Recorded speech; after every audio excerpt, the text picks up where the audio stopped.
अस्सलाम वालेकुम रहमतुल्लाहि व बरकातुहू। दोस्तों, मैं हूं इरफान खान। काफ़ी दिनों के बाद बहुत सारी अपडेट्स लेकर इस वीडियो के ज़रिए मैं आपके सामने हाजिर हूँ। मैं इस्तकबाल करता हूँ आप तमाम का मेरे इस यूट्यूब चैनल में। जैसा कि हम तमाम को पता है कि हम इसके ज़रिए जो है अपडेट्स आप तक पहुँचाते हैं।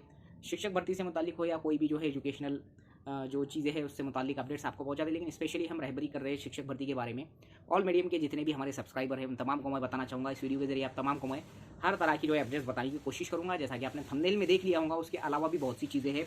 शिक्षक भर्ती की जो सद्य स्थिति है या जो अभी की जो कंडीशन है वो कहाँ से गुजर रही है। जैसा कि हमने एक्सपेक्टेशन जो लगा कर बैठे थे कि जुलाई में एक उम्मीद थी कि हम तक हमारा जो पोर्टल है वो ओपन होगा, और ऐसा गवर्नमेंट की तरफ से जो है इशारा भी आया था कि करेंगे। लेकिन हाल फिलहाल में उसकी कोई जो है नोटिफिकेशन अब तक आई नहीं है। जब भी आएगी वो ऐसा लग रहा है कि जुलाई के जैसा उनके अंदाज के हिसाब से वो दे देंगे, ओपन कर देंगे पोर्टल को या शुरू कर देंगे, या फिर उसके नई शुरू करने के पीछे भी कई कॉम्प्लिकेशन है, कई वजूहत है, वो भी मैं बयान करूँगा।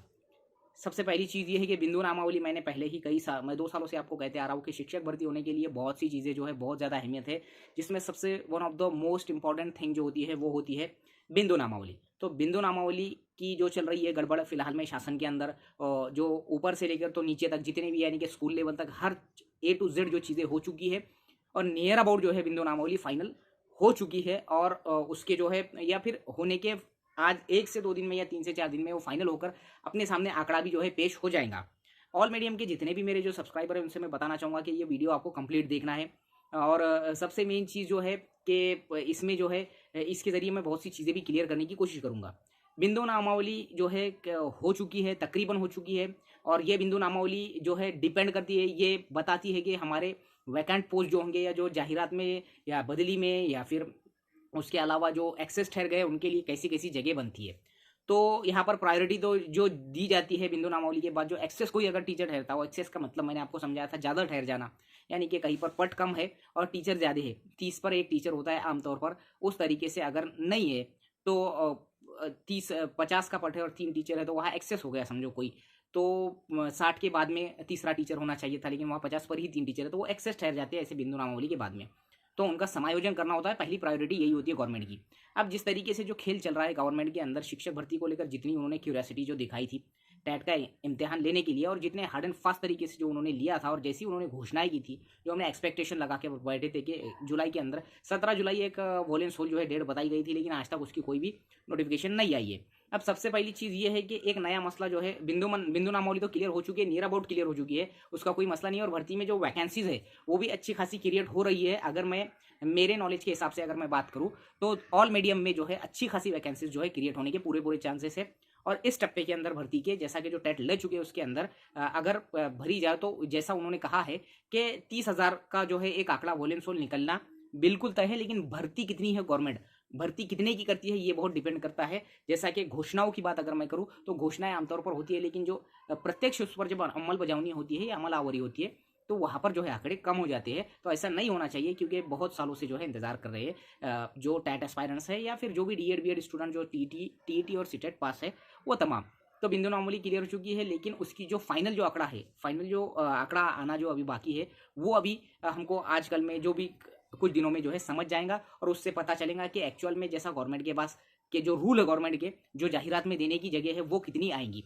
इसके बाद में जो दूसरा पॉइंट आपने थंबनेल में देखा होगा कि साइंस एंड मैथ्स के टीचर की जो है वैकेंसीज के बढ़ने के फुल चांसेस है, और बहुत ज़्यादा चांसेस है। इसके पीछे कंट्रोवर्सी जो है, कंट्रोवर्शियल जो है मुद्दा हुआ है, लेकिन इसका मैं दूसरा पहलू भी समझाने की कोशिश करूंगा। मुद्दा यह है कि मैंने आपको इसके पहले कहा था कि जब भी ऑन ड्यूटी जो शिक्षक होते हैं, जब वो ज्वाइन होते हैं, अगरचे कि वो ज्वाइन होने के बाद में ओनली डीएड रहते हैं, वो कोई ग्रेजुएट नहीं होते हैं, तो उनको एक ऐसा उसूल आया था उनके लिए, जो साइंस ग्रेजुएट नहीं है यानी बीएससी नहीं है लेकिन वो ऑन ड्यूटी है, और उनका प्रमोशन का टाइम आया तो उनको 12वीं साइंस अगर उनका होता है तो उसके बेस पर उनको एक ग्रेजुएट टीचर की जो है पदवी दे दी जाती है, पदवीधर शिक्षक की।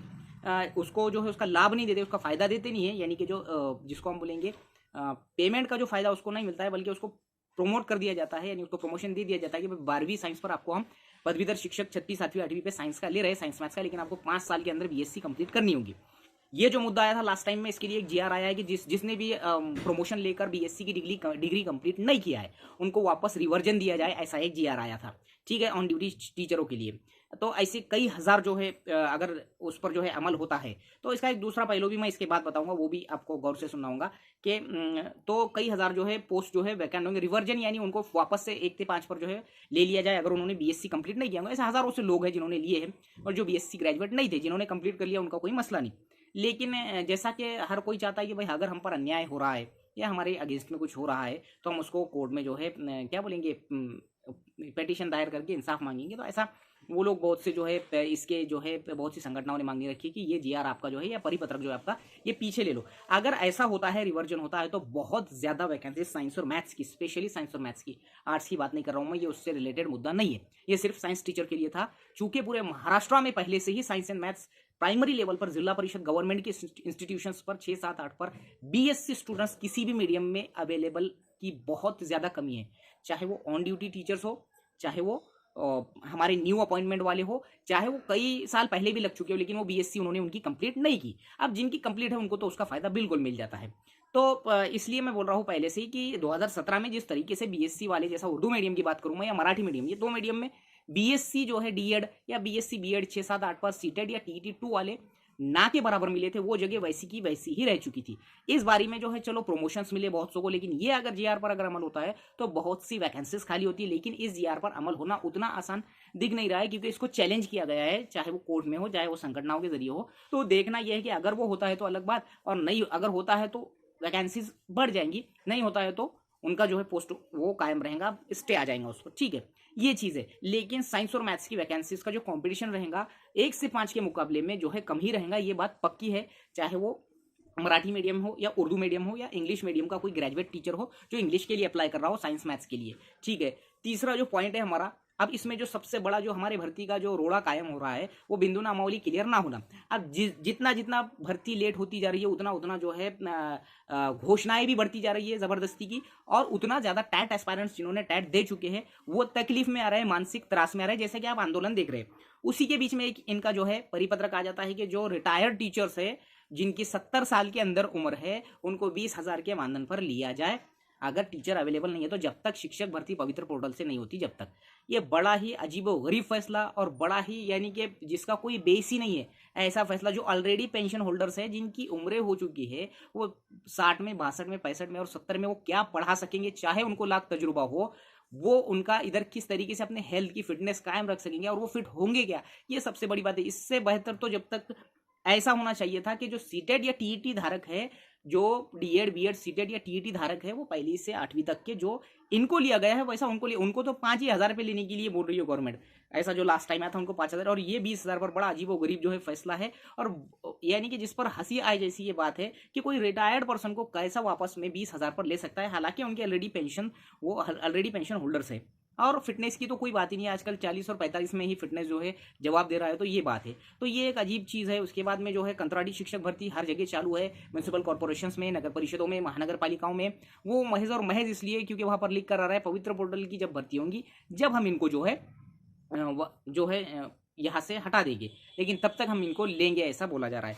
ये चीज़ें, इसके अलावा रही बात जुलाई के अंदर पोर्टल ओपन होने की, तो हमको उसके लिए इंतजार करना होगा क्योंकि संच मान्यता फाइनलाइज पर है, और वो होने के बाद में जो है हमको ये चीज़ें जो है पता चलेंगी कि एक्चुअल में जो है क्या होगा। लेकिन इसकी जो सबसे मेन चीज़ मैं तुमको बार बार ये बता रहा हूँ कि अगर यही भर्ती ढकलते ढकलते अगर चली गई लोकसभा के आचार संहिता के अनाउंसमेंट तक, तो बड़ी तकलीफ की बात रहेगी। एक बार लोकसभा की आचार संहिता लागू हो गई तो वहां से सभी भर्तियों का जो है होना और पोस्ट का जो है हासिल करना ये नामुमकिन हो जाता है, क्योंकि आचार संहिता का ये उसूल होता है कि वहां पर कोई भी तरह की घोषणाएं, अपॉइंटमेंट लेटर्स या बाकी चीजें नहीं कर सकती। लेकिन हमारी आधी से ज्यादा प्रोसेस हो चुकी है। ये प्रोसेस अगर डिले होती है, कौन सी, पोर्टल ओपन होकर रजिस्ट्रेशन होने की, ये 1 महीने के अंदर उन्होंने सब फाइनल कर देना और मेरिट लिस्ट लगा देना सितंबर अक्टूबर तक, तो इसमें हमारा बहुत भला है। अदरवाइज ऐसे कई स्टूडेंट्स हैं जो कई सालों से पिछले टेट में नहीं लगे, उनकी कई ज्यादा जो है उम्र हो गई और उन्होंने इस बारे में सीटेट टीटी क्लियर करके टेट दिए, काफी ज्यादा उम्मीदों पर जो है वो लगे हुए हैं, तो वो बहुत परेशान है। ये एक मेन चीज है उसमें। दूसरी चीज जो है, बार बार जो कमेंट आते हैं, मुझे बड़ा लंबा चौड़ा कमेंट आया, उन्होंने उनकी जो है हालत सुनाई उनके उस कमेंट के अंदर कि क्या मेरे साथ गुजर रही है, तो मैंने उनको 2 ही लाइन में जो है उसका जवाब दिया कि जैसा बार बार आपके कमेंट आ रहा है, क्योंकि आपने उस चीज़ को फेस नहीं किया। आपको आप पर जो बीत रही है, डीएड करके, बीएड करके, सीटेट करके, टीईटी करके, बहुत सी बड़ी बड़ी डिग्रियां लेकर, टैट देकर, अच्छे खासे मार्क्स लेकर हमको वो अपॉइंट क्यों नहीं कर रहे हैं? आपने ये सिर्फ अभी 4 महीने का खेल देखा है। ये लगातार 2017 में 19 महीने लगातार चला था ये। अल्लाह आपको वैसी चीज़ों से बचाए। और दूसरी बात, आप तो भी फिलहाल में किसी ना किसी जो है सोर्स ऑफ इनकम पर जो है आपकी कोई ना कोई होंगी, लेकिन मैंने फेस किया है, मैंने मेरे साथ के दोस्तों को देखा है, जो जिनके साथ में जो रहता था या जिनके साथ अक्सर रहा हूँ, जो मराठी मीडियम के, जो जिनके साथ मैं स्पर्धा परीक्षा की, कॉम्पिटिटिव एग्जाम की तैयारी के दरमियान में बहुत सालों से रहा हूँ, 40 या 43 एज तक वो जो है ऐसे हालात से जो है निकल कर आते हैं। ऐसे हालात से मैंने देखा हूँ कि खेती बाड़ी जो है वो करते हैं, मजदूरी और जिसको हम बोलेंगे जो गौंडी काम, ऐसे काम करने वालों से मेरा राब्ता हुआ है और उनको भी मैंने देखा है। तो हमको ये देखना है, अक्सर जो तुम अपने हालात सुनाते हो, तो ये हालात जो है हर किसी की जो है एक सिचुएशन होती है उसकी ज़िंदगी में, तो बार बार उसका तज़किरा करके लोगों के सामने या किसी को बताकर वो मसला हल नहीं होता है। इसी मुसीबत के बाद, इसी परेशानी के बाद में आसानी होंगी, ये हमको पता नहीं है। जब हमको मिल जाएगा तब हमको समझ आएगा, इसलिए थोड़ा सब्र रखो। हमारे ही नहीं, हर मीडियम में, मैंने बाकायदा मराठी मीडियम के आज भी बोल रहा हूँ आपको, 40-40, 42-42 साल के टैट एस्पायरेंट्स या टैट दिए हुए लोग देखा हूँ, जो खेती में रोजदारी से काम करते हैं, खुद की खेती नहीं, रोजदारी से जिसको हम बोलते हैं। ऐसे ऐसे तुम लोग को लेख नहीं पढ़ते होंगे, तुम लोग जो है जो पेपर में आते हैं ना लेख, जिस पर आते हैं स्पेशल, जैसा कोई एक मसला चल रहा है बेरोजगारी का, उस पर, तो उसमें जो है वो स्पर्धा परीक्षा की तैयारी करने वालों की जो है जो हालत सुनाते हैं।